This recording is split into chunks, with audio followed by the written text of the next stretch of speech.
Last night, John McCain proved once and for all he lacks principle and honor in his politics. Earlier in the day, McCain joined 3 other GOP senators to declare their opposition to the so-called skinny repeal bill. This group of 4 all said their opposition was dependent upon the House of Representatives promising not to vote the bill into law, basically because they believed it was a bad law. And they were probably right about that, but they wanted to take the bill to a conference committee where a better bill could be hammered out. No other conditions were mentioned. I am convinced that we can move forward, but we have to have an assurance that it will go to a normal conference. Almost immediately, the Speaker of the House, Paul Ryan, gave his assurances. He held an immediate conference call with these 4 senators and assured them that the bill would not be put up for a vote in the House and that they would opt for the conference committee. Now, the Speaker of the House can make these kind of decisions. It's a very powerful position, and he apparently did make that decision. And having satisfied the demands of McCain and the other 3 GOP senators, the passage of the skinny repeal bill appeared to have the barest amount of support it needed for passage. That's when John McCain started to play games. He did a disgraceful, dishonorable, and dishonest thing. He reversed himself, and by doing so, he killed the bill. McCain's no vote is probably the lowest moment of his political career. It's that way because it's going to affect so many millions of Americans. It wasn't a vote of conscience. It was the worst kind of betrayal, because he gave his word to his fellow Republicans, including the Speaker of the House, that he would vote for the bill provided the House of Representatives didn't take it up as a law and they went into conference. But he proved that his word meant nothing. In the world of politics, betrayal isn't a small matter.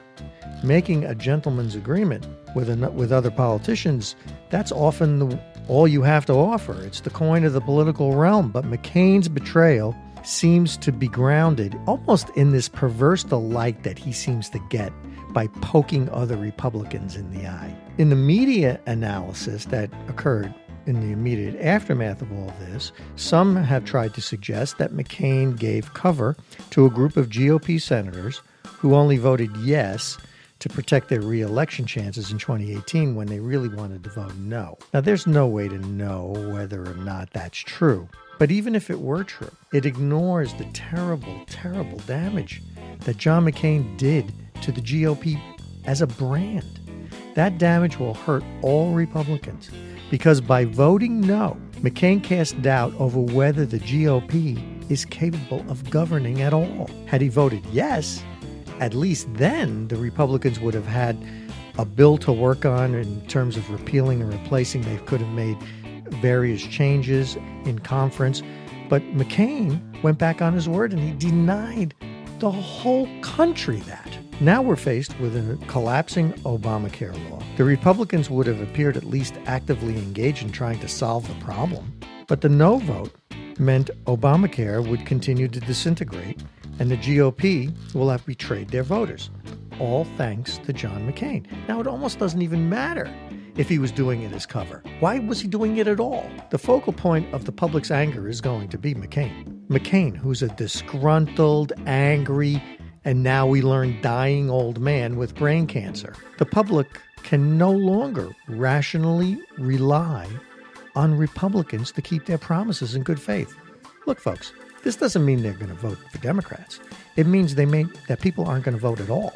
What's the point? The Republicans weighed their options, and they decided breaking a 7-year promise that they made through 4 separate election cycles carried a lower political cost with the voters than actually making a good faith effort to keep that promise, and it all hinged on the vote of John McCain. It's really disgraceful. Imagine, this is the guy who demanded repeal, got reelected demanding that repeal. He lied to his voters by voting no on the only measure that had any chance of rolling back any part of Obamacare. McCain, like so many other politicians, just has the most utter contempt for the people that he represents. Americans deserve better leadership out of Congress than this. Pretty soon, there won't be any more John McCain. But he's only one guy. If the American voters can't rely on politicians to keep the promises they make, especially through 4 election cycles, then what hope do they have that those political leaders will keep any of their promises? This has been nothing short than a subversion of our representative republic. And let me add parenthetically, one of the reasons why people are so bullish about Donald Trump is that he has kept his promises.